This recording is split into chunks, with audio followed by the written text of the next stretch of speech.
Beating one game of Pokemon Platinum is pretty easy. Beating 2 games at the same time takes concentration.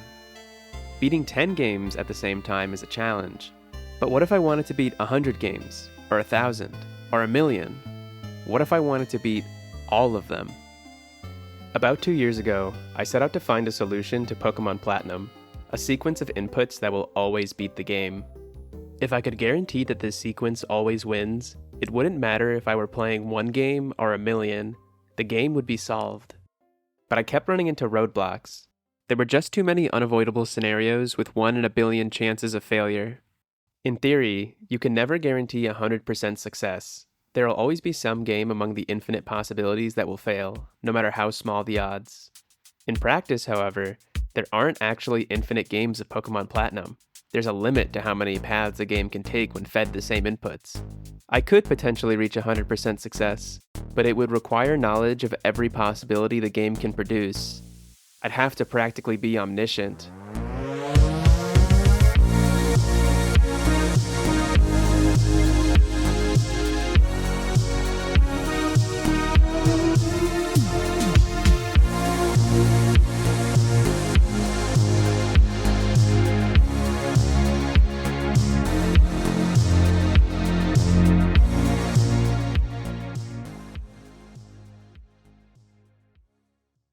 Before we can do anything, first we need to understand how Pokemon's random number generation works. Normally, if we want to produce a random number, we can roll a die. Dice are useful because they have an equal chance to roll any of the numbers on their faces and are functionally unpredictable. But Pokemon can't just roll a die, since computers are incapable of producing randomness. Instead, let's take the faces of the die and arrange them in sequence. Then we can shuffle them into a different order. This shuffling process isn't random either. It's mathematically derived, and every game of Pokemon will produce the exact same order. When we want to produce a random number, we just take the next number in the sequence, looping back to the beginning when we run out. In this simple example, it should be easy to see that not only is this not random, but we can make true statements about all possible events. For example, this sequence will never produce more than 3 even numbers in a row, and if we roll the die 4 times, we're guaranteed to get at least 1 odd number. Being able to guarantee that certain events never happen, and that others will eventually happen if we roll the die enough times, will be our guiding principle when dealing with Pokemon's randomness. These principles carry over even when working with Pokemon's much larger sequence, which is 4.2 billion numbers long. When the game starts, it picks a starting location on the sequence. This is called the seed. Each seed can be considered a unique game of Platinum. Every single possible outcome of every single random event is contained on this sequence. If we want to play every possible game of Pokemon Platinum, we could play 4 billion games at the same time, 1 on each seed. Doing this would mean playing the game in all possible realities. Let's look at an example. If you flip a coin in the PokeWatch app, the game determines whether to show heads or tails by checking if the next number in the sequence is odd or even. If we flip the coin 100 times, how many flips could be heads? Normally, the answer would be 100, since you could flip heads 100 times in a row, despite it being very improbable. But we're no longer at the mercy of probability. There's only 4 billion possibilities. We just need to check all of them. Doing this directly in the game would take forever, as each coin flip takes a couple seconds to complete. Instead, I use my simulator, a perfect replica of the game that I built, which cuts out all the unnecessary waiting times, graphics, and sounds. It's highly optimized for exactly this purpose, simulating all 4 billion outcomes of Pokemon's random events, and I can do it millions of times faster than playing the game normally. In this case, I have the simulator show me the seed where it gets the most heads. This means that no matter what, you can get 80 heads at most. If I go into the game and find seed 2,462,131,795, we'll find that the coin does indeed land on heads 80 times within the 100 flips. This seed is actually unique. It's the only possible game that will get 80 heads. I know this because the simulator can show me how many heads every seed gets, which I've organized into this graph. As expected, the vast majority of seeds get somewhere close to a 50-50 split, with extremes at 20 and 80. Knowing this isn't particularly useful, but it demonstrates an important principle. Using the simulator, and the fact that Pokemon's random number generator isn't actually random, I can know what occurs in every possible game. But whether it's simulating coin flips or full battles, knowledge of all possible outcomes is just the first step. It's one tool among many that I'll need to beat every game of Pokemon Platinum. When the game starts, all 4 billion seeds are synced, and the main challenge for the rest of the run will be keeping them that way. Every seed will receive the same inputs, a predefined sequence of hundreds of thousands of button presses. With meticulous attention to detail and the simulator at my disposal, I can guarantee success in every possible game. But even with the simulator, I still have to make decisions. The first one to make is which starter to choose. Between the three, Chimchar is the required choice, due to having the highest speed stat and being the most offensively powerful overall. Of course, I actually receive billions of different versions of Chimchar. Every Pokemon receives minor variations in their stats, and gets one of 25 different natures. Each nature increases one stat by 10%, and decreases another by the same amount. Given the sheer number of Chimchars, I'll basically always have to handle the worst case scenario. The first rival battle follows directly after. I lose this fight on purpose to avoid issues with some Chimchars winning and others losing, but this will be the only time I lose a battle. While that's happening, let's set up some ground rules. My goal is to ensure that my sequence of buttons reaches the credits in all possible games of Platinum. This is pretty easy, so as an added challenge, I'll be doing it under Nuzlocke restrictions. This means that Pokemon that faint can't be revived and must be released. If one of my team members faints in any seed, I must release them in all seeds. I'm forced to make an exception here for the first rival battle since I can't guarantee victory against him, but this will be the only one. Additionally, I'll only be able to catch the first Pokemon I encounter in each location. I'll also be trying to beat each major battle at the lowest level I can. Going forward, I'll only be showing relevant seeds on screen, as well as this game, which will be our primary timeline. In every single patch of grass, a wild battle will start in some seeds, while nothing happens in others. To deal with this, I use the menu in the overworld to keep games outside of battle stalled while the others run away. Chimchar is faster than even the fastest Starlies in this grass, so running away will always succeed. The first real obstacle is youngster Tristan, who has a level 5 Starly that knows Quick Attack. Weak versions of Chimchar lose this battle at level 5, so we need to level up, but there's nowhere to gain XP outside of wild Pokemon battles. But Chimchar is too weak to handle wild Pokemon too. Scratch just doesn't deal enough damage. Luckily, Professor Rowan gives me the TM for return right after leaving the lab, which deals damage that scales with the user's friendship. In order to achieve maximum damage, I'll have to max out Chimchar's friendship. You can increase a Pokemon's friendship in many different ways, but the only one that I can make use of right now is taking 128 steps. There's only a 50% chance to gain one friendship per 128 steps, but that's not a problem. The simulator can tell me how many steps I need to take for all seeds to reach the max value of 255. Among all 4 billion possibilities, I have to take 128 steps at least 438 times, and at most 597 times, which occurs in exactly 32,768 different seeds.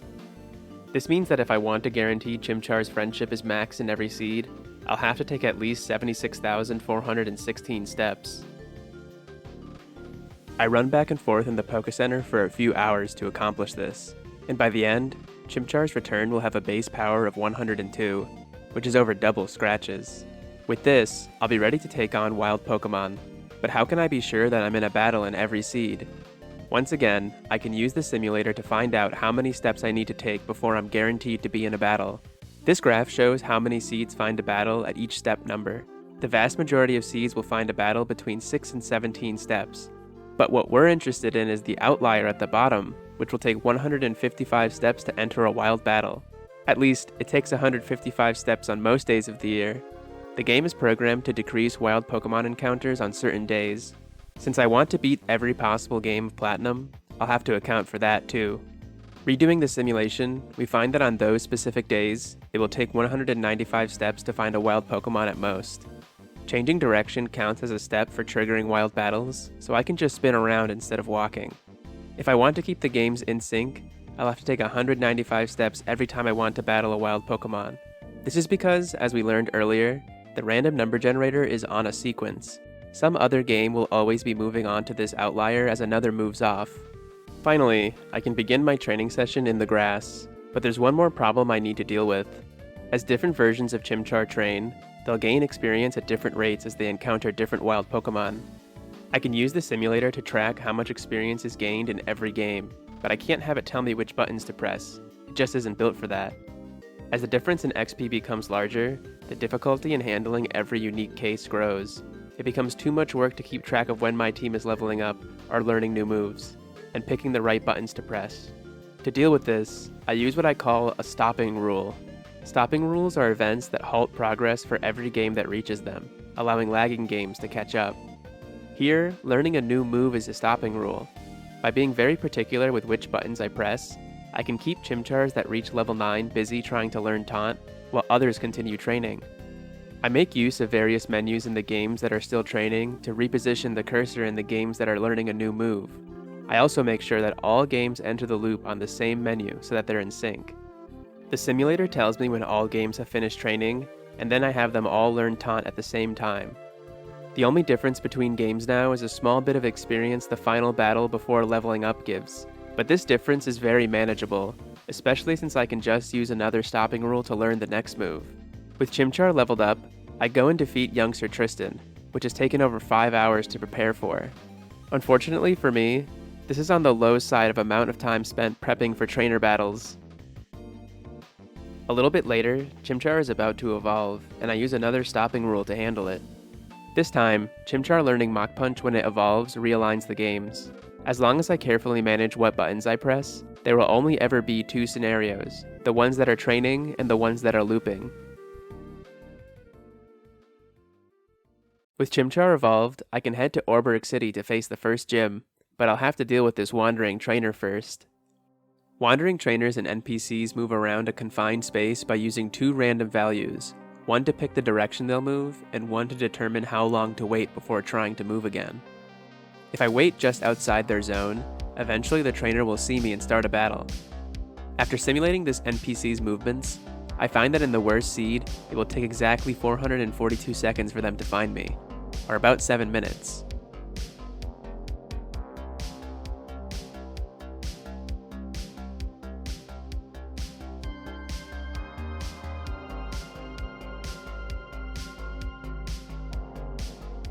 Simulating the NPC's movements will help me navigate the overworld throughout the game, and guarantee that all games enter battles at the same time. After defeating this trainer, I can move on to face the first gym. The lowest level I can face Rourke at is 18. This is mostly due to the fact that Geodude's Rock Throw would KO low defense versions of Monferno at level 17 if it deals max damage twice. At the beginning of the battle, I use an X attack I picked up earlier to boost Monferno's damage, which allows the weakest Monfernos to deal at least 26 damage to Geodude with Mach Punch, which is an important number. Trainer Pokemon always have the same stats, so all versions of Rourke's Geodude will have 32 HP. After the first Mach Punch, it will have at most 6 HP. Rourke is guaranteed to use a potion here, which heals for 20, bringing Geodude back up to the magic number. This effectively means that Rourke wastes his turn using a potion, since the next Mach Punch will KO Geodude anyway. This gives me a free turn to use a potion of my own to heal off Rock Throw damage. In seeds where Rock Throw missed twice, the potion doesn't do anything. And in seeds that dealt a lot of damage and got to Onix early, the potion isn't even necessary since we didn't get hit by a second Rock Throw anyway. From this point, I can just keep spamming A to use Mach Punch, which will eventually realign the games after the battle. With Rourke defeated, I get the first gym badge in every possible game. Only 7 more to go. The first thing I need to do post-Rourke is some EV training. Effort values are bonuses to stats Pokemon get for defeating other Pokemon. The species of defeated Pokemon determines which stat will get the bonus. For an upcoming fight, I need Monferno to have an extra 12 HP EVs, which I can get from 12 Bidoofs. The only place I can find Bidoofs is in the grass along with Starlies, so I'll just have to keep fighting until I'm guaranteed to get the 12 HP EVs I need. In the unluckiest seed, I need to do 70 battles to get all the Bidoofs. Monferno is too far away from the next new move to align the games right now, so I'll leave the training session with the games desynced. But as long as I don't reach level 26 too soon, I'll be able to realign later on that stopping roll. EV training will be an important part of keeping my team's level low, and using the simulator, I can rest assured that there's no possibility that I find 70 Starlies in a row. When the training is finished, the low XP versions of this session will be a different level than the others, but that's okay, as I've planned out the next section of the game to account for this. I head to Floroma Town next, and now that I have access to repels, getting around is much faster since I don't have to deal with wild Pokemon in every single patch of grass. The reason that I had to get at least 12 HP EVs is Commander Mars. The frailest Monfernos will survive in the worst case scenario with exactly 1 HP thanks to the extra EVs. Meanwhile, the weakest Monfernos will need an extra turn to deal enough damage, and some games will level up after this while others won't. There's a lot to keep track of in every battle. The weakest Monferno, the strongest Monferno, the XP differences, what the AI may or may not do. It gets pretty complicated to plan out what buttons to press, even now when my team is only 1 Pokemon. But don't worry, I'm keeping track of it all on a color-coded spreadsheet, which is good, because I'm about to quadruple the size of my team. After getting all the XP I can from nearby trainers, I head into the grass to realign Monferno's XP with another stopping rule. I'll be bringing Monferno all the way to level 29 to get through Eterna Forest. Mostly due to this Pachirisu, and the fact that you're forced to bring an NPC as a partner for double battles. This double battle causes a lot of problems, but if I talk about every random trainer battle that causes problems in depth, this video would be hours long, so suffice to say that I hate being paired up with NPCs. When I exit the forest, I arrive in Eterna City, and the first order of business is crushing the Grass-type gym. Gardenia doesn't really stand a chance, as Monferno is a much higher level than it needs to be for this battle. After getting cut, I go deal with Team Galactic. Commander Jupiter is a small problem, but nothing I can't handle, and afterwards, Cynthia shows up to give me an egg. This will be the second member of my team, a Togepi. I hatch Togepi and give it an XP share to level it up. After a couple of quick detours, I move on to Hearthome City, where I'm given an Eevee as a gift. Then it's back to Eterna to visit the old chateau, where I catch a Ghastly. This is possible because the only Pokemon you can find in the chateau are Ghastlies, so if I spin around long enough to get an encounter, I can guarantee that it's a Ghastly. The catch rate formula actually allows for the chance of success to be 100%, and if I put Ghastly to sleep using Yawn and then throw a Nest Ball, it's guaranteed to catch it. And just like that, my team is now 4 strong. The next big challenge is the Ghost-type gym. The obvious solution for this gym is to use Ghastly, but in order to defeat Fantina, Ghastly would need to evolve and be level 33, and I can do better than that. My plan is to use Eevee instead. Eevee learns Bite at level 29, which will be the main source of damage, so the first step is to level up. Back at Lake Verity, training begins. I do this here because the only Pokemon in this grass are Starly and Bidoof, which give speed and HP EVs, which I'll be needing for later. This training session will take about 20 hours, and will completely max out Eevee's EVs in speed and HP in every game. Most games will spend half those hours on the menu to learn Bite, waiting for everything to sync back up. When it's finally over, I head back to Hearthome and into the gym, which has a pretty annoying gimmick. The gym itself is divided into 4 rooms. The trick is simple. There's a blue tile on the floor somewhere that indicates which door to go through. Pick the right door and you advance. Pick the wrong door and you're kicked back out to the beginning. There's no way for me to pick the right door in every game, so I just pick the same 2 over and over again until all seeds end up in the final room with Fantina. At the start, all seeds enter the first room and then attempt to go through the triangle door. Some of them make it through. From this point on, I'll need to handle both possibilities at once. Navigation through the second room must be done very carefully, so that games still in the first room don't accidentally leave the gym or bump into an NPC. Eventually, the games in the second room reach the door, and some of them make it to Fantina. Now there's 3 scenarios, and I'll have to make sure the games that make it to Fantina don't leave the room. The games that haven't made it to Fantina are realigned, and the process repeats itself. Simulating this shows me the worst possible reality, which will take 303 tries before succeeding. This will take about 14 hours, mostly due to the wandering trainer in the first room.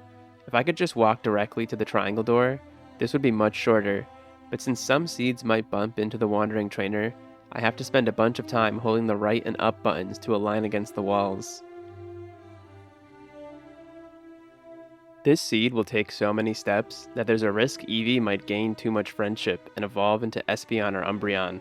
So prior to doing this, I actually have to take Eevee out into the grass and purposefully reduce its friendship by feeding it bitter medicine. Despite the fact that Eevee deserves better than this, I simply can't deal with the friendship evolutions since they're based on the time of day, and I'm working under the condition that all the games are on different times. Back in the gym, the unluckiest seed finally arrives on its final loop. Some games have been wandering around Fantina for hours at this point, but once everything is back to being aligned, the battle can finally begin. The lowest level I can do the battle at is 32, with an Eevee that knows Substitute, Double Team, and Bite. The key to this battle is Substitute. Substitute causes the user to lose 25% of its max health, and in exchange puts a decoy on the field in their place. This protects the user from almost all status moves and stat decreases. The decoy has HP equal to the amount spent to create it, and will take damage instead of the user until it breaks. In the battle with Fantina, Duskull comes out first.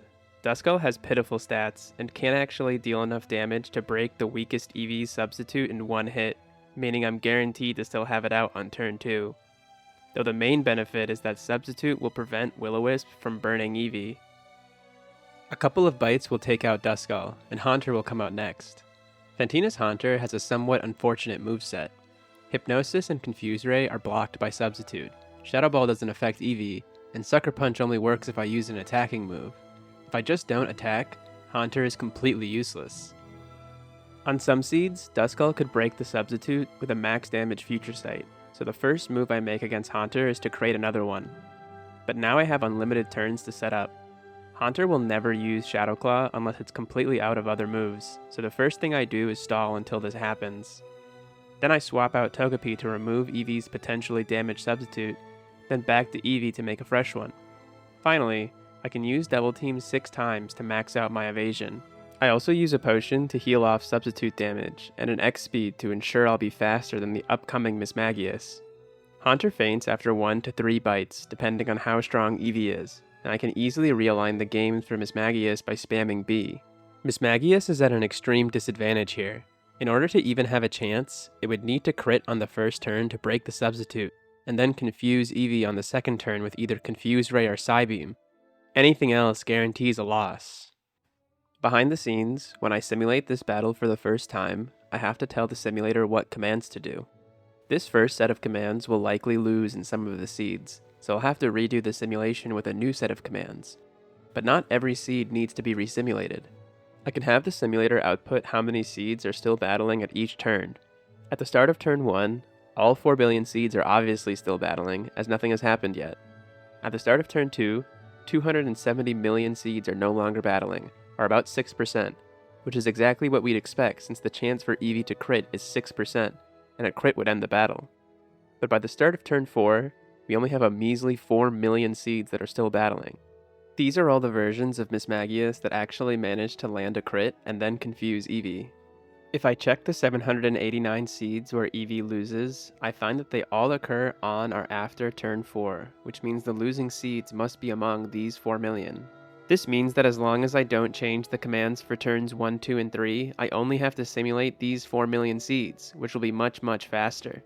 I can repeat this process multiple times, continuing to narrow down the group of losing seeds until I've come up with a solution that beats all of them. In this case, I make use of a technique called option selecting, which lets me make different moves depending on the current state of the battle. On the second turn, some versions of Eevee get confused, but others don't. If I try to attack while confused, Eevee could faint, so I use a heal powder instead to cure the confusion. But versions of Eevee that don't get confused don't need the heal powder. I use the menus to keep the games that got confused busy while the others use Bite, effectively allowing me to use the same exact button presses to make 2 different moves, depending on whether Eevee got confused or not. This method allows me to ensure I only use Bite if I'm not confused, and Mismagius can't confuse me forever. Eventually she'll miss or choose a different move, and when that happens, Eevee will use Bite and end the battle. As the fight goes on, I can just start attacking even if Eevee could be confused, as there's so few seeds still battling that I can just check all of them and make sure Eevee doesn't faint. Despite the fact that it's theoretically possible for Eevee to lose here, any of the seeds where it would have happened have already been beaten. After the final seed finishes its battle, I can finally leave the gym, but I can't forget about all the seeds that beat the fight early and have just been wandering around for a while. Using the walls, I can align every seed regardless of when it finished the battle, and once everyone is resynced, I'm finally done with Fantina. From here, the battles only become more complicated, and even normal trainers in the various routes will require planning to handle. In the interest of time, I won't be discussing every battle in detail. It's more important to gain an understanding of the general strategies I use to deal with everything. At this point, we've gone over 3 of the 6 major tools I need to finish the game. The simulator, which helps me check every seed to guarantee success, stopping rules, which keep the games in sync despite RNG, and option selecting, which allows me to make different moves in different games depending on the circumstances. The remaining 3 tools all come into play before the next gym, and after that, we'll have learned everything we need to beat the second half of the games.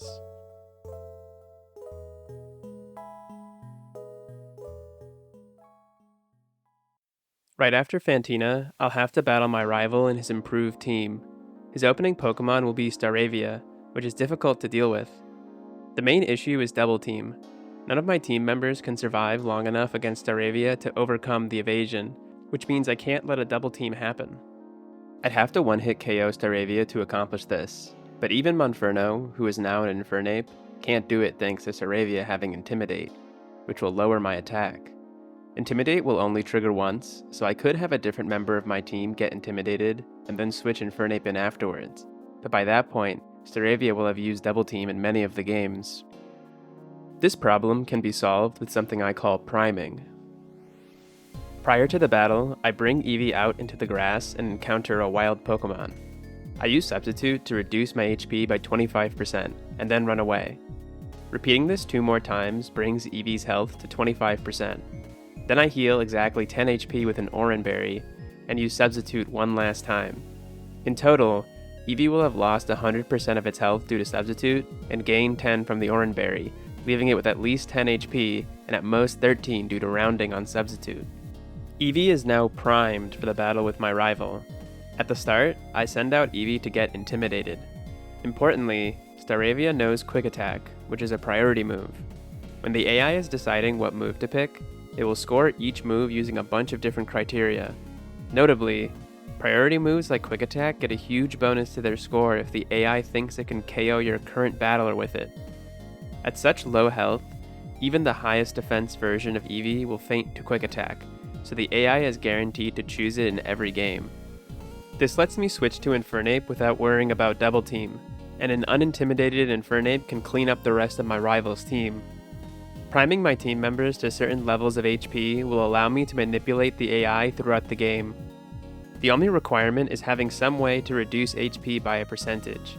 Right now, only Eevee and Ghastly can do it with Substitute and Curse, but that will be changing shortly. The main use for priming is to bait out priority moves, which prevents an opponent from using a better move instead.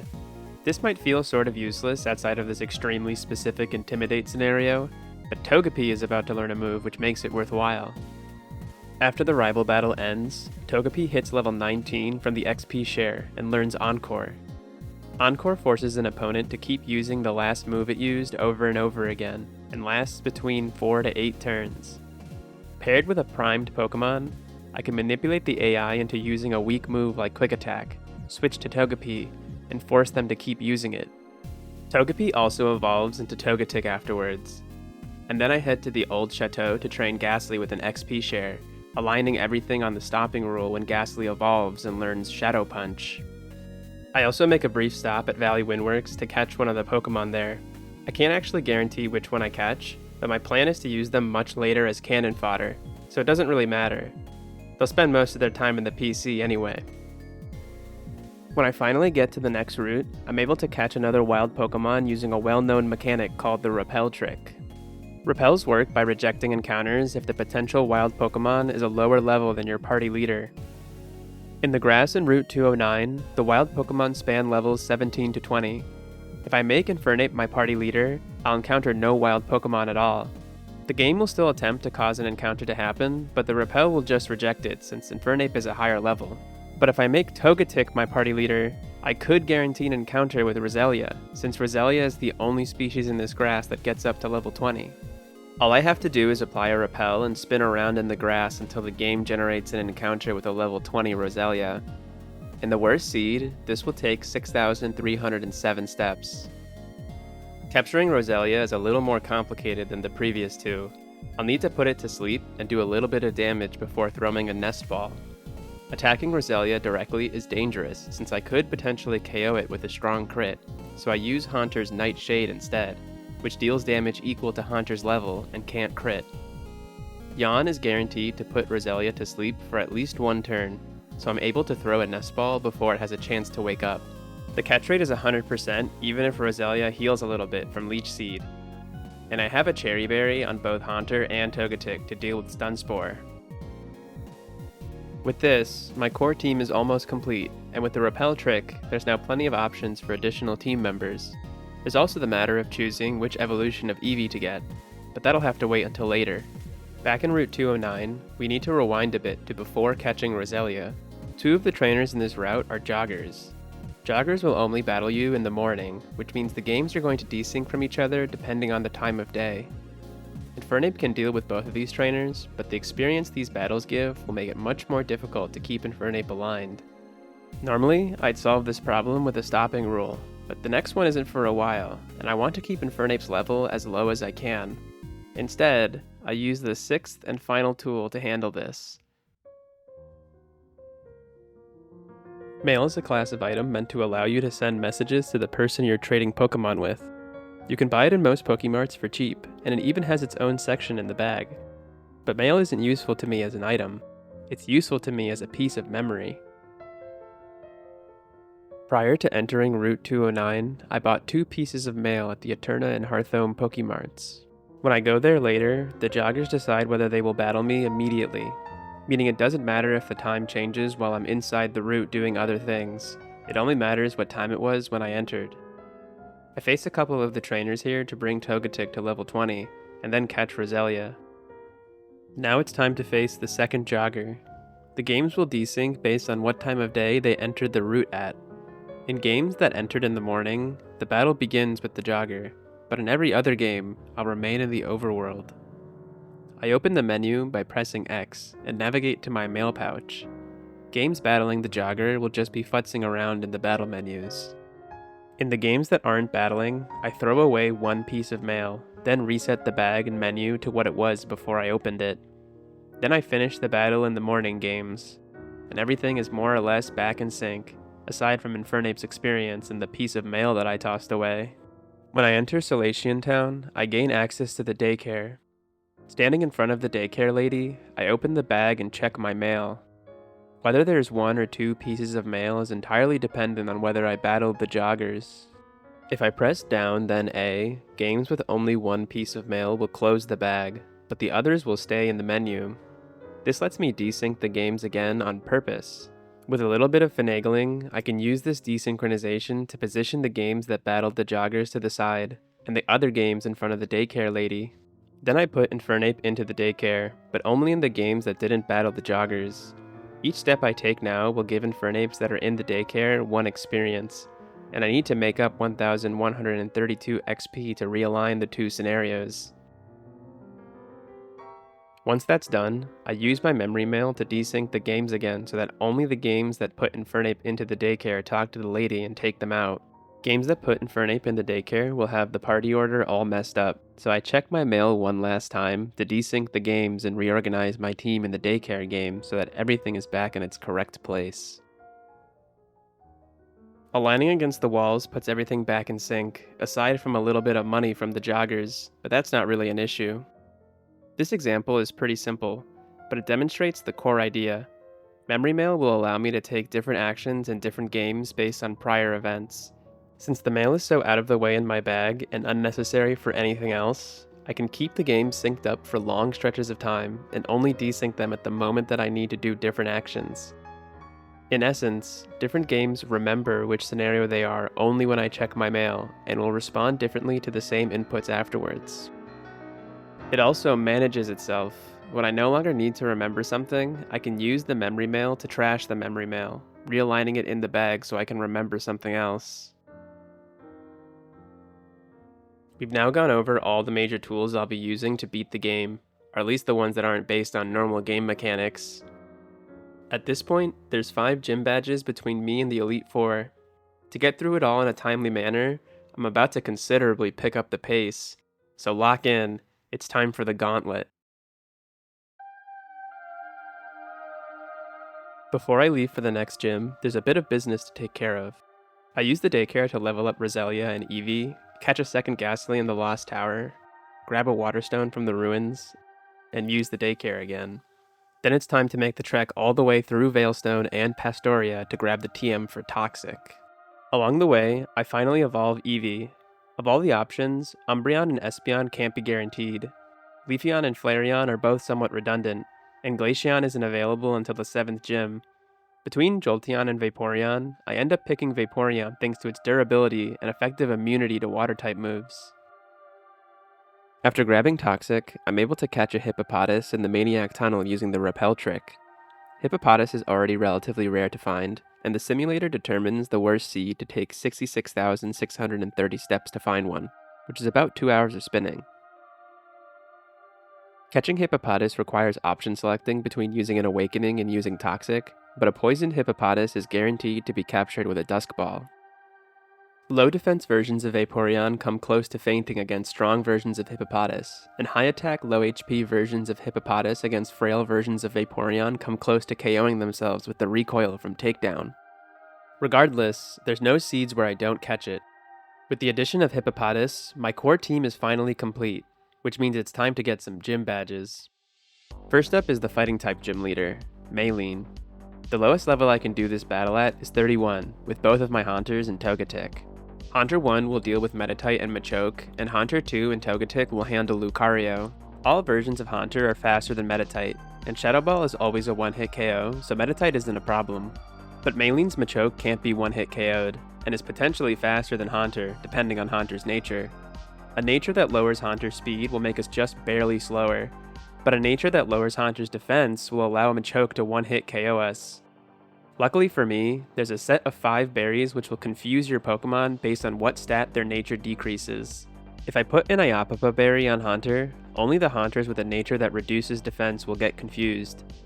Prior to the gym battle, I can use this berry to desync games that have a defense-reducing nature, and use a piece of memory mail to remember it. Haunter is primed to below half health so that the berry triggers on initiating the battle, and a full heal only affects Haunters that get confused, which desyncs the games. When I go to the department store later, I can use the memory mail to desync the games and buy defense boosting vitamins in the games with low defense, and speed boosting vitamins in every other game, which is important since I don't have the money to be buying vitamins I don't actually need. This is one of the main uses of memory mail. Paired with the nature berries, I can take different actions in different games depending on the nature of my team members. Back in the battle with Maylene, low defense and HP versions of Haunter will survive a max damage Rock Tomb crit with 1 HP. And all versions of Haunter will be faster than Machoke now. This lets me use Shadow Ball twice to take out Machoke without issue. Her final Pokemon is Lucario, and if I send out Togetic, her AI will choose between using Force Palm and Drain Punch. Prior to this battle, I EV trained Togetic in Maniac Tunnel for a couple of hours to increase its defense. This lets the most fragile Togetic survive either move with 1 HP. Togetic responds with Encore, which locks Lucario into using a fighting type move. Haunter is of course immune to fighting, which gives it a couple free turns to slowly KO Lucario. Encoring the AI into using a move I'm immune to will be a staple of my battle strategy for most of the game. With Maylene defeated, Hippopotas evolves into Hippowdon, I gain access to Fly, and I waste no time heading to Pastoria for the 5th gym. The lowest level I can beat Crasher Wake at is 37, using Vaporeon, Hippowdon, and Roselia. Vaporeon's immunity to water-type moves makes this battle pretty easy. At the start, an X accuracy gives Toxic an 100% chance to hit, and after poisoning Gyarados, Vaporeon can just stall until it faints. Then Floatzel comes out, and Vaporeon can use Toxic on it too, but Vaporeon can't survive long enough to stall out Floatzel. So I have to switch to Hippowdon, who I've primed to a specific HP range prior to this battle. Hippowdon can be primed by equipping it with the Sticky Barb, an item you pick up in Veilstone which damages the holder for 1/8 its max HP.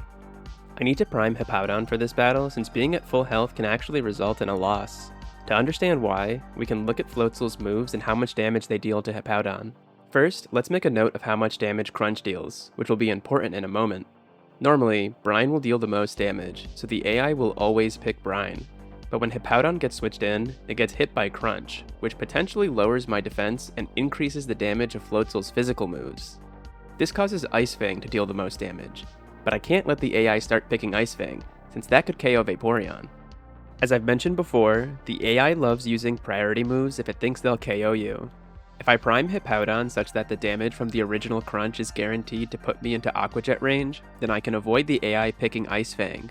But I also have to keep Hippowdon's health high enough so that a Crunch crit doesn't KO it. This creates a sweet spot of HP values that's large enough to account for every combination of natures and stats that Hippowdon can have. The end result is that Hippowdon gets primed to 3/8 of its health, then healed for 20 by a potion, which puts all versions of Hippowdon into the sweet spot. When I switch back to Vaporeon, I can guarantee Floatzel will be using Aqua Jet or Brine, which will heal me instead. This lets me stall for enough turns to let Toxic KO Floatzel. Quagsire comes out last, and is easily handled by a quadruply effective Magical Leaf from Roselia. After defeating Wake, I can go get Surf in Celestic Town. Then it's off to Iron Island, where I acquire a shiny stone which evolves Togetic into Togekiss. The 6th gym is nearby, and I'll have to deal with Byron's Steel-type team. Infernape will be instrumental at warming the bench in this battle, because I'll be doing it at level 40 with Hippowdon, Vaporeon, and Togekiss. Byron starts out with Magneton, and the most brittle Hippowdons will survive a Flash Cannon crit with 1 HP. A quad-effective Earthquake easily takes out Magneton in response. Then he sends out Steelix, which Vaporeon can bait into using Earthquake. If we look at Steelix's moves, 2 of them are ineffective against water types, and Sandstorm is useless since Hippowdon's Sandstream already started one. This makes Earthquake the only option the AI will choose. Using this knowledge, I switch to Togekiss while Steelix uses Earthquake, and encore it next turn to force it to continue using Earthquake. This gives Togekiss a couple free turns to buff up. Then I can use Aura Sphere twice to one-hit KO both Steelix and Byron's last Pokemon, Bastiodon. Beating Byron gives me access to Strength, and it's a short trip up to Snow Point City for the 7th gym. Finally, Infernape gets to participate, and easily handles the Ice types with a little support from Vaporeon, Hippowdon, and the Pokemon I caught at Valley Windworks a long time ago. Prior to this battle, I use a piece of memory mail to track Vaporeon's nature, which will determine which of the healing nature berries I'll give it. With Hippowdon setting up Stealth Rock, and Vaporeon baton passing Infernape a speed boost, Flamethrower takes care of Candace's entire team. Infernape is level 45 for this battle, so that's the lowest level I can do it at, but this gets me the 7th gym badge, making Volkner, the electric gym leader, the only thing between me and the Elite Four. Let's take a little breather here to go over some things. I've collected 7 of the 8 gym badges I need, and through meticulous planning have kept my team around level 45. In the PC, I also have a Riolu, which you get as an egg when leaving Iron Island, and a Machoke, which I caught using the Repel trick in one of the routes, and has only ever been used for HMs like Rock Smash, Strength, and Rock Climb. Before going to Volkner's gym, I have to handle the plot of the game. Heading to Spear Pillar, Cyrus is there attempting to end the universe and remake it without any human emotions. Unfortunately, the game forces you to stop him. He ends up dragging us into Distortion World, where we plunk around for a bit before battling him. Since I can bait his Gyarados into using Earthquake and then encore it, this battle goes the same way Byron's did. Giratina shows up afterward, and at this point, I do have the Master Ball, but I don't use it here. In fact, I can't even guarantee that I defeat Giratina with my team. Wild Pokemon are my toughest opponents, since they pick their moves at random, and I rely on being able to predict the AI a lot. Instead, I run away from Giratina, which is apparently a valid option, and leave Distortion World. Doing all this gives me access to the 3 legendary spirits, and I'll be using the Master Ball to catch Azelf, but I won't be using it until the Elite Four, so we'll come back to this. Before leaving for Sunyshore, I make a small detour to grab a shiny stone, which I use to evolve Roselia into Roserade. Then I spend several hours in Maniac Tunnel pumping up Hippowdon's defense stat. This also doubles as a training session for Haunter, since the XP share will transfer both the XP and the EVs gained by Haunter to Hippowdon. As usual, everything syncs up on a stopping rule, and the simulator keeps track of how many EVs each seed will get. Haunter's distance from the stopping rule is planned out in advance to ensure that in the worst case, Hippowdon still gets the 200 defense EVs it needs. Hippowdon needs these EVs to manipulate Volkner's AI in a way that I haven't talked about yet, which is what Pokemon the AI switches in after you KO one. At the start of this battle, Volkner sends out Jolteon, and I send out Hippowdon. Volkner will pick Iron Tail, since it's the strongest move Jolteon has against Hippowdon, and it'll potentially lower my defense on hit. I use Earthquake afterward for the one-hit KO, and now Volkner's AI has to decide which of its Pokemon it'll send out next. It does this using a two-step process. The first step is the type advantage check. Normally the AI would see which of its Pokemon has the best type advantage against your current battler, but because all of Volkner's Pokemon are single-type electric, the AI actually skips this step. The next step is the power check, where the AI will look at every move its living team members know and simulate a max damage non-crit attack against your current battler, but as if Jolteon was the one that was making the attack. As it goes through each move, it keeps track of which one dealt the most damage. Raichu's Focus Blast doesn't deal the most, but let's make a note of it for later. The AI ends up determining that Electivire's Giga Impact deals the most damage overall, and so it will send out Electivire. I should note here that this only occurs in games with a Hippowdon that has low defense and high special defense. But I don't want Volkner to send out Electivire next. I need him to send out Raichu. This is what the defense EVs are for. Since Focus Blast deals special damage, increasing Hippowdon's defense only lowers Giga Impact's damage. Starting at 200 defense EVs, the worst possible version of Hippowdon takes more damage from Focus Blast. This ensures that Raichu will come out next. The reason I need Raichu to come out next is that it's the only one of Volkner's Pokemon that I can set up against. After KOing Jolteon, I send out Riolu, which is still level 1 after hatching from the egg. I've equipped it with the Sticky Barb, and its only job is to get hit by Quick Attack. Getting hit by a move that makes contact transfers ownership of the Sticky Barb, so this will give Raichu the Barb. Holding the Barb will slowly decrease its health. The AI will only ever pick Focus Blast against Hippowdon, so I switch to Haunter. Haunter stalls for a turn, and then I send out Roserade, which will survive a Charge Beam. The Sticky Barb and Sandstorm will put Raichu below 25% health on this turn. The AI will always use a potion if it has one and its Pokemon is below 25% health. This gives me a free turn to use Toxic Spikes. After a couple more turns of stalling, Raichu gets low enough that Haunter can KO it with Sucker Punch. This is just to retrieve the Sticky Barb from Raichu, since I would otherwise lose my precious Barb after the battle. Volkner will send out Luxray next, and the Toxic Spikes will poison it immediately. I once again stall until Volkner uses a potion, giving me a free turn to use Earthquake. This potentially doesn't KO Luxray, which desyncs the games, but this can be resolved by just sending out Vaporeon in both scenarios. This KOs Luxray by stalling a turn, and baits Electivire into using Thunder Punch. Both these scenarios can then be realigned by sending out Hippowdon. Along with the damage from Poison and Sandstorm, Hippowdon can take it out with a single Earthquake. You might be wondering why I don't just attack directly and have to stall so much, but none of my Pokemon are capable of standing and delivering. Weak versions of them just get decimated by crits. Volkner is defeated at level 47, which gets me my final gym badge and opens up the way through Victory Road. The trainers inside Victory Road are no slouches, and practically every single one could have their own section describing the strategy I use to handle them, but it's nothing we haven't seen before. After nearly 2 years of effort, over 50 billion simulations, and countless hours spent routing the entire game, I finally arrive at the Pokemon League.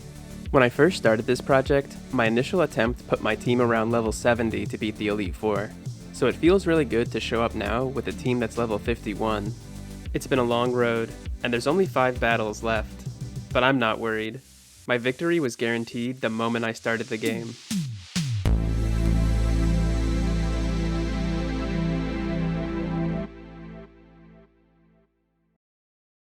Before I challenge the Pokemon League, I need to do a bit of prep. The first bit is catching Azelf, which I find in Lake Valor. I use the Master Ball for the guaranteed capture, and will be replacing Roserade with it. Azelf is level 50 when I catch it, and I plan on entering the Elite Four with my team at level 51 or below. Luckily, Azelf has a stopping rule right at level 51, so I can train it in the old chateau to pack as many special attack EVs as I can onto it. The next step is to start feeding my team vitamins to get their stats where they need to be for the final battles. I've been saving up money the entire game, and will be spending around 200,000 Pokédollars on all the vitamins I need.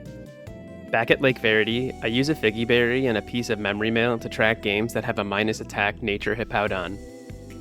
This will be the only piece of memory mail I need for the Elite Four. Then there's a bit of daycare training to get everyone to the correct level. I actually don't want my entire team to be at 51, and strategically leave a couple at a lower level. All that's left to do now is tutor a couple moves onto my Pokemon, sell every item I don't need so I can buy more vitamins, pick up a couple berries I need, and prime Vaporeon and Azelf to specific HP ranges. But then I'm ready to face the Elite Four. Normally you'd expect the champion to be the most challenging, but if I were to organize these battles by difficulty, Aaron the Bug Guy tops the list, followed closely by Flint.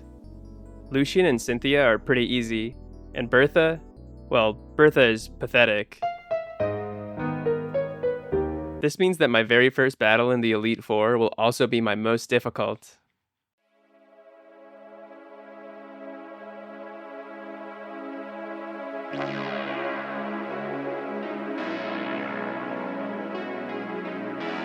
To understand why Aaron is so challenging, we need to analyze his team. As the first member of the Elite Four, he simultaneously has the weakest team by levels and stats, but the strongest when facing him in every possible game. He opens with Yanmega, which has a problematic moveset. Double Team and U-Turn can cause huge problems with keeping the games in sync, and it's offensively powerful enough to one-hit KO most of my team. I have no choice but to one-hit KO it. Infernape and Azelf can both do it, but will lead to Aaron sending out different Pokemon next. There's no way I can deal with Drapion yet, so I'll have to have him send out Scizor, which means Azelf will be my opener. Scizor is offensively powerful but slow, and since it knows a priority move, I can bait it with a primed Azelf and Encore it, buying myself a few turns. I'll need these turns to prep for the rest of Aaron's team. Depending on who I have out when Scizor faints, Aaron will send out a different member of his team. I can't one-hit KO any of them without some extra help, and looking at their movesets, they all have a move which makes it difficult to face them directly. But more importantly, they all know a high crit ratio move. Normally, the AI will calculate which of its moves does the most damage to you, and just pick that one. But the AI will also randomly pick high crit ratio moves. This makes it impossible to predict what the AI will do in every game, which is something I rely on heavily in most battles. To deal with Vespiquen and Heracross, I can have Hippowdon use Stealth Rock against Scizor, which lowers their health on switch-in, and allows Infernape and Azelf to one-hit KO them. Even my slowest Infernapes and Azelfs are faster, so they'll move first and take care of these two. But Drapion's a monster. It's faster than my entire team, has a Citrus Berry, is only weak to ground, and one-hit KOs everyone. Everyone except for Hippowdon. All versions of Hippowdon are slower than Drapion, but since it knows Ice Fang, going second will just result in getting flinched. To deal with Drapion, I need Haunter to use Trick Room, which lets slower Pokemon move first. With the bonus damage from Sandstorm and Stealth Rock, and a Soft Sand boosting Earthquake's power, Drapion can be taken out in one turn. Unless Hippowdon has an attack-reducing nature, in which case it can take 1 or 2 turns. I can't afford to be uncertain about how long it will take to KO Drapion, since Trick Room only lasts for 5 turns. After Drapion faints, Heracross will come out, and if Trick Room is still active, it will move first and clobber Azelf. This situation is a prime case for Memory Mail. By removing the Soft Sand and keeping Hippowdons with an attack-reducing nature at a lower level, I can guarantee that it will take 2 Earthquakes to KO Drapion. Games that can do it in one will just protect on the first turn. This is only possible because of Drapion's ability, Battle Armor, which prevents crits, so I don't have to worry about low attack versions of Hippowdon critting and defeating Drapion in one turn. Altogether, this means that I need to get off Stealth Rock and Trick Room against Scizor, with 2 turns of Trick Room remaining when it faints. Before the battle with Aaron starts, I check my Memory Mail to desync games with low attack Hippowdons. Every other game will then use 2 rare candies to bring Hippowdon to level 51, and equip a Soft Sand to boost ground-type moves. Then in low attack games, I just give Hippowdon an Aspear Berry to handle freezing.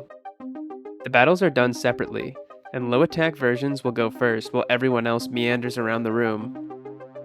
Just as planned, Azelf one-hit KOs Yanmega, then Scizor comes out. And I hope you're ready, because we're about to apply everything we've learned thus far. The AI will attempt to quick attack my primed Azelf, and I switch to Togekiss, which is holding the Sticky Barb. I can then use Encore to lock Scizor into using Quick Attack. Encore will last between 4 and 8 turns, one of which is spent on the turn I used Encore. 1 turn is spent sending out Hippowdon, and 1 for Stealth Rock, But with only one turn left on the shortest encores, I don't have enough time to switch in Haunter and use Trick Room. So I have to stall until Encore is guaranteed to be over so I can reapply it. I do this by using Yawn and switching in Vaporeon on the turn that it will be asleep. The AI will use a full restore next turn to heal off Sticky Barb damage and cure sleep, while Vaporeon uses Substitute. This gives me a turn to heal Togekiss. Encore is now guaranteed to be over, but since Vaporeon has been primed to be within Quick Attack range after the Substitute and Sandstorm damage, Scizor will use Quick Attack again. This lets me send out Togekiss to Encore it a second time, which gives Haunter the turns it needs to come out, heal Hippowdon, and set up Trick Room. Since I need Drapion to come out while Trick Room is still active, I send out Infernape to take a hit and stall a turn while Sticky Barb KOs Scizor. Since I don't retrieve the Barb, it's now gone for good. This puts me in the exact position I need to be in. With 2 turns of Trick Room left and Stealth Rock already set up, the rest of the battle goes exactly as planned. Hippowdon KOs Drapion in exactly 2 turns. Azelf deals with Heracross. And Infernape deals with Vespiquen. After the battle ends, the 2 scenarios switch places, and I redo all the inputs for the entire battle, with the one minor change of Hippowdon only using Earthquake once. But once these games finish their battle, I can resync everything against the walls, and Aaron is finally defeated in every possible reality. Next up is Bertha, and before I challenge her, I resync all my Hippowdons by giving the low attack versions the 2 rare candies they missed out on previously. Then I start the next battle. Bertha's team is slow, and almost every one of her Pokemon know Earthquake. This makes her fight pretty simple. Whiscash is defeated by Togekiss using Grass Knot, then she'll send out Golem. Like I mentioned before, the AI will generally just pick the move it calculates to deal the most damage. Bertha's downfall is that Earthquake deals too much damage, and with no high crit ratio moves to obscure it, I can bait it out, then Encore it. This gives Azelf a couple of free turns to use Nasty Plot before sweeping her entire team. The fight ends with my highest level at 52, and I'll be doing the next battle against Flint at level 52 as well. Flint opens with Houndoom, and his downfall is Sunny Day. The AI will use Sunny Day if the weather is rain or sandstorm, and since Hippowdon causes a sandstorm when it enters battle, Houndoom will use Sunny Day in every game. Houndoom will always go first and make it sunny, but then Hippowdon can freely use Earthquake for the one-hit KO. Flint will send out Rapidash next, which knows Solar Beam and Sunny Day. The AI loves using Solar Beam when the weather is sunny, since it skips its charge turn. But if I switch Hippowdon back in, it will instantly change the weather to Sandstorm, forcing the AI to charge up instead. This buys me a turn to send in Togekiss, which tanks an ineffective Solar Beam. Since the weather is Sandstorm again, and Rapidash knows Sunny Day, I know it will use it next turn. I've carefully managed Togekiss's speed to ensure that it's always slower than Rapidash. This lets me go second, which lets me Encore Sunny Day instead of Solar Beam. With Rapidash locked into using Sunny Day, I can switch to Vaporeon and create a substitute. Then I Baton Pass to Hippowdon. Vaporeon is kept at a lower level here so that it's guaranteed to be slower than Rapidash. This makes sure that when I Baton Pass and send out Hippowdon, a Sandstorm starts. If Vaporeon had went first, I'd send out Hippowdon, a Sandstorm would start, and Rapidash would immediately make it sunny again. Since the weather is now Sandstorm, even if Encore is over, Rapidash will still use Sunny Day a 5th and final time. This buys me the final turn I need to use Earthquake and KO Rapidash. This entire process was all just to get a substitute in front of Hippowdon, which is passed from Vaporeon through Baton Pass. The protection from Substitute gives me the safety to take a hit from Magmortar, and use Earthquake for the one-hit KO. Flint will then send in Flareon, which has a moveset so tragic it might be a war crime. The AI won't use Overheat against Pokemon that resist it, and won't use Giga Impact until it reaches low health. It also won't use Quick Attack because it deals less damage than Overheat. This leaves Will-O-Wisp as its move of choice. The AI doesn't recognize substitutes at all, so it doesn't realize that Will-O-Wisp is completely useless against Vaporeon. Since the AI will keep thinking it can burn me, it will just keep picking Will-O-Wisp over and over again. At this point, the battle is basically over, and I essentially just clown on Flint until I finally Baton Pass to Hippowdon to Earthquake twice and end it. The final member of the Elite Four is Lucian, and I've specifically captured Azelf for this battle. Azelf can be taught Imprison, which is a move that prevents your opponent from using any moves that you also know. Lucian's opening Pokemon is Mr. Mime, and I've taught Azelf the same moves as it through TMs, except for Reflect. When the battle starts, I use Imprison, forcing Lucian to only pick Reflect.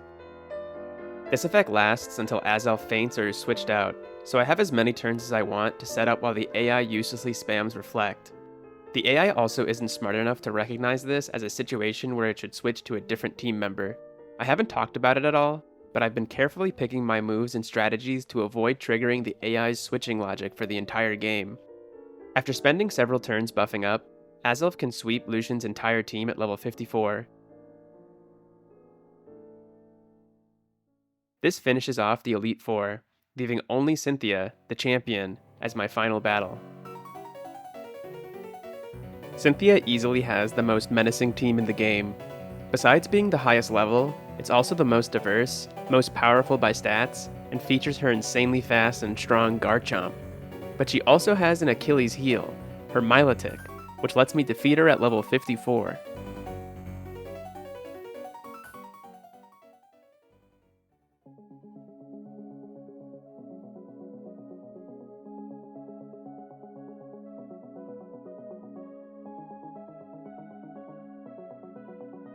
Her opener is Spiritomb, and mine is Haunter. Haunter finally fulfills its true purpose in this battle, using Destiny Bond. It doesn't matter what Spiritomb picks, all its moves have 100% accuracy and will KO Haunter. This triggers Destiny Bond, which KOs Spiritomb in return. Doing this accomplishes two things. First, it takes out Spiritomb, which I have no other way to deal with. And second, it causes Cynthia to send out Milotic next, because her AI mistakenly views Mirror Coat as a super effective move against Haunter, and doesn't take into account that Haunter has already fainted. Prior to this battle, I used the TM to teach Azelf Torment after defeating Lucian. Torment prevents your opponent from using the same move twice in a row, and is the key to this battle. I used Torment on Milotic, and then let Azelf faint to get a free switch-in on Vaporeon. When Cynthia's AI is deciding what move to use, it won't use Surf since Vaporeon is immune to it, and won't use Ice Beam since it's ineffective. This just leaves Dragon Pulse and Mirror Coat. Since Milotic is tormented, it can't use Dragon Pulse twice in a row, and it will alternate between using these two moves. I can't actually guarantee which one she chooses first, but I can use an option select with a potion to stall a turn, aligning every game onto an attacking turn. Milotics that use Mirror Coat deal no damage, since Mirror Coat only reflects damage, and Milotics that use Dragon Pulse damage Vaporeon a little bit. Using a healing item desyncs these two scenarios. In games where Milotic used Mirror Coat, nothing happens, but in games where Milotic used Dragon Pulse, this heals Vaporeon, and Milotic is tormented into using Mirror Coat. Now both scenarios are aligned on a Dragon Pulse turn, and use Protect. With Torment lasting until Milotic faints, Vaporeon can just buff up on the turns that Milotic uses Mirror Coat, and Protect on the turns it attacks. Using Substitute is necessary here, as Protect fails if used multiple times in a row, and using an item doesn't count as a real turn. Vaporeon also knows Aqua Ring, which passively heals it and deals with the health loss from Substitute. After maxing out Vaporeon's speed and attack, I Baton Pass all these buffs in a Substitute to Infernape on a turn that Milotic is using Mirror Coat. With its stats maxed out, Infernape is fast enough and strong enough to one-hit KO Cynthia's entire team with Close Combat. Close Combat lowers my defense, which means getting hit at all would KO me. When Cynthia sends out Lucario, she will determine that Extreme Speed would KO a defenseless Infernape, but because I Baton Passed a Substitute over, Infernape survives and finishes the battle. Cynthia is defeated in every game with the same team and the same strategy every time. Despite the billions of possibilities, this is the only outcome. My team is entered into the Hall of Fame, with Azelf and Haunter remembered for their sacrifice, and finally, after over 120 hours, the credits roll.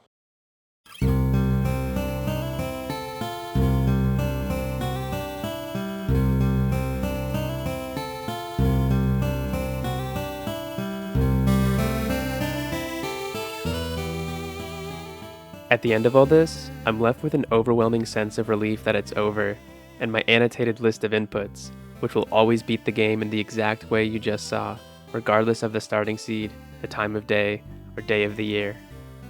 So much research and consideration went into these inputs, and there's so much I've left out of this video for being too technical or too time-consuming for how minor it is. Billions of simulations were summarized in just a few words. There's so much room for improvement as well, decreasing the level of my team, doing battles at a lower level or with less items, doing it on set mode, making use of quantum Pokemon. But for now, I think I'm going to rest. Thanks for watching.